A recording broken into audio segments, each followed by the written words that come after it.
Assalamualaikum warahmatullahi wabarakatuh. Teman-teman, kembali ke kanal Padi Sambal. Kali ini videonya menceritakan ada dua warga negara Malaysia yang merasa kecewa karena tertipu, kena prank ya, sama kerajaannya sendiri mengenai kondisi beras mereka sampai hari ini. Peristiwa ini ataupun kejadian beras hilang dari pasaran beras lokal ini sebenarnya bukan tahun ini aja, sudah terjadi beberapa tahun yang lalu. Namun ya, efeknya, imbasnya itu baru puncaknya itu di tahun sekarang. Oke, seperti apa videonya? Yuk. Saya nak tanya, adakah pihak Walanon ni, penyokong kerajaan Madani ni, UMNO, DAP, PKR ni, rela kena tipu? Engkau orang ni saya minta maaf lah cakap. Bila saya cakap macam ni nanti ramai kata saya temberang lah, saya meroyan lah. Sampai isu beras ni pun nak kena tipu.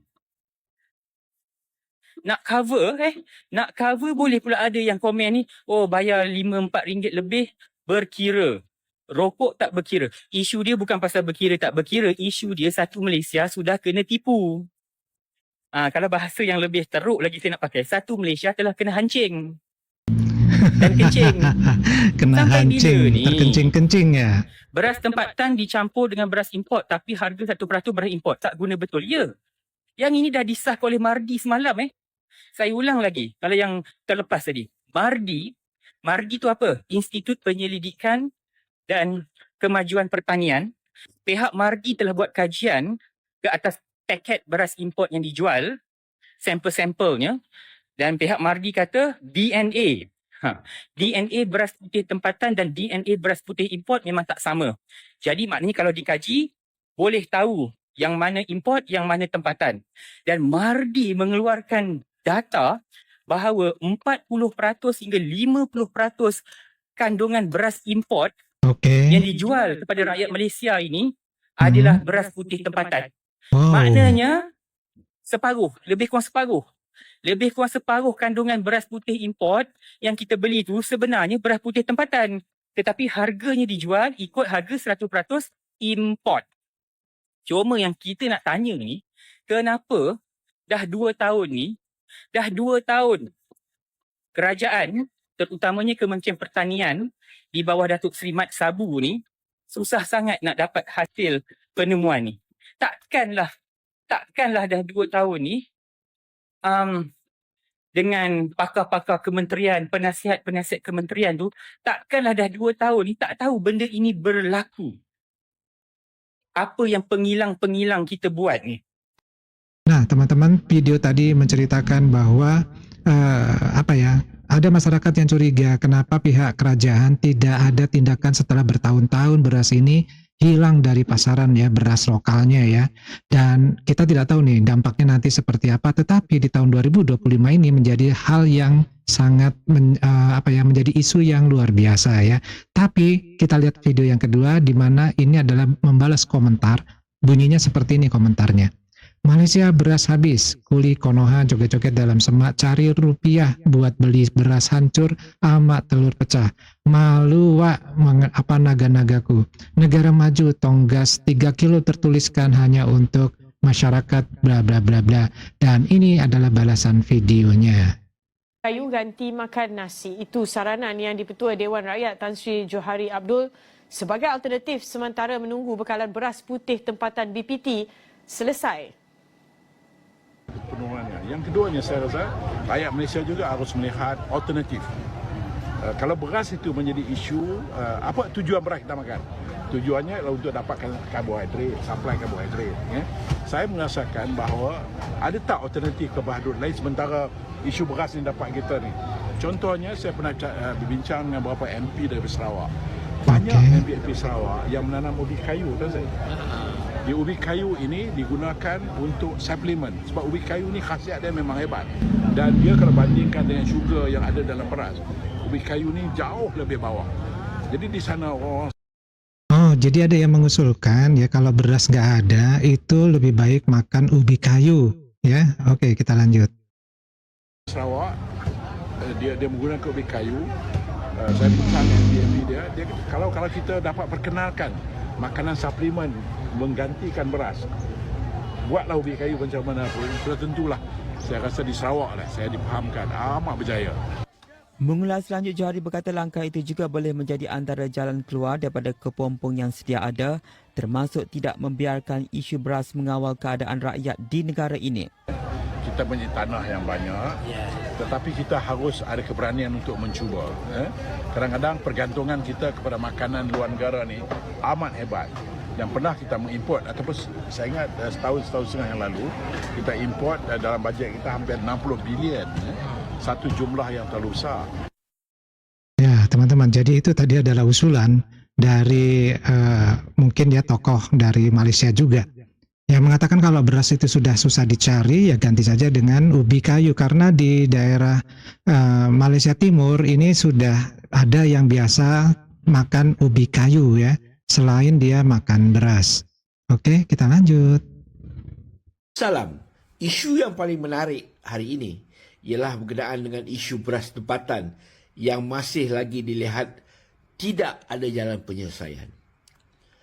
Laporan Mardi, iaitu sebuah agensi di bawah Kementerian Pertanian, telah melaporkan hari ini daripada 5,000 kampit beras yang telah diambil oleh Mardi untuk sebagai sampling. Mardi mendapati bahawa 50% daripada kampit-kampit beras ini kebanyakannya telah dicampur antara beras import dengan beras tempatan. 50% beras tempatan di dalam kampit beras import. Bentar ya teman-teman, jadi sudah sah ya bahwa beras impor itu dicampur dengan beras tempatan ya.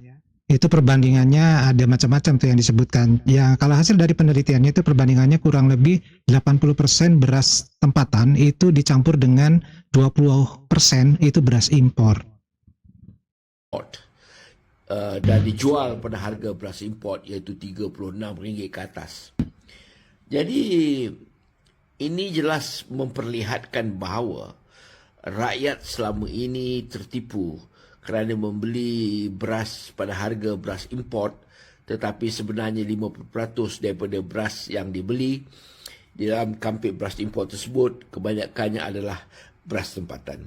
Jadi ini adalah satu pendedahan oleh Mardi yang sangat berani dan telah membuka mata rakyat melihatkan bahawa isu beras tempatan, beras import ini masih lagi belum selesai. Jadi kita lihat Menteri Pertanian dan Keterjaminan Makanan ini, Datuk Seri Mat Sabu, masih lagi terkial-kial untuk menyelesaikan masalah beras tempatan dan beras import ini, kerana harga beras tempatan yang murah menyebabkan beras tempatan tidak berada dalam pasaran dan sebagainya. Jadi ada setengah kartel mengambil kesempatan untuk menjual beras tempatan yang telah dicampur dengan beras import pada harga beras import, dan kata-kata ini telah cuba mengaut keuntungan yang berlipat ganda. Mat Sabu ini saya lihat seorang menteri yang telah gagal dan perlu meletakkan jawatan. Kerana dulu bila dilantik sebagai Menteri Pertahanan pun kita jelas melihat Mat Sabu ini tidak ada keupayaan untuk menjadi Menteri Kabinet. Apabila berucap ataupun bercakap dengan wartawan asing di luar negara, di Singapura pada ketika itu, Mat Sabu kata, when two big elephant fight, the grass suffer. Bermakna Mat Sabu kata apabila dua gajah bertembung, rumput akan mati. Jadi begitulah komedinya Mat Sabu ini sebagai Menteri Pertahanan, dan sekarang jelas terbukti bahawa sekali lagi betapa komedinya Mat Sabu masih lagi tidak dapat menyelesaikan isu beras tempatan ini. Ya teman-teman, sepertinya dari apa yang diucapkan oleh Pak C ini mengarah adanya ya pejabat kerajaan yang mungkin terlibat dengan kelangkaan beras tempatan ini, yang sampai sekarang sudah beberapa tahun ya, kok nggak selesai-selesai masalahnya. Dulu dia tidak dapat menyelesaikan isu telur ayam yang hilang. Sekarang tidak dapat juga menyelesaikan isu beras tempatan yang kelihatan tidak begitu banyak di pasaran dan menyebabkan rakyat terpaksa berbelanja lebih kerana makanan beras adalah makanan ruji rakyat setiap hari, dan tanpa beras tempatan ini rakyat terpaksa membeli beras import dan beras import ini harganya RM10 lebih mahal daripada beras tempatan sekiranya dibeli di pasaraya ataupun di mana-mana kedai runcit yang menjual beras tersebut. Jadi sudah sampai masanya kerajaan sebenarnya menyelesaikan masalah beras tempatan ini dan dedahkan segala-galanya kepada rakyat di Parlimen. Parlimen adalah tempat yang paling sesuai untuk dibahaskan dan didedahkan.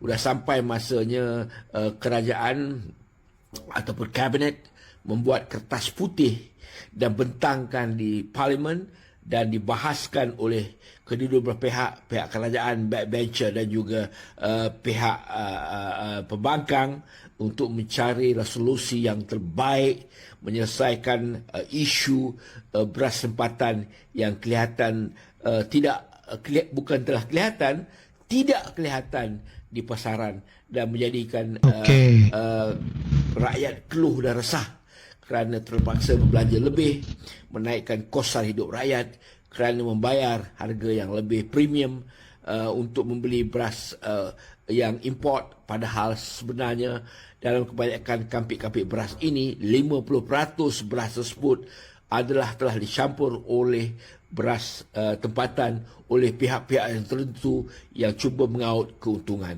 Ini bukan saya kata, ini adalah research ataupun kajian yang dibuat oleh Mardi yang telah mengambil 5,000 kampik beras sebagai sampling yang isu ini telah pun didedahkan pada hari ini di akhbar-akhbar dan juga di portal-portal berita di seluruh negara.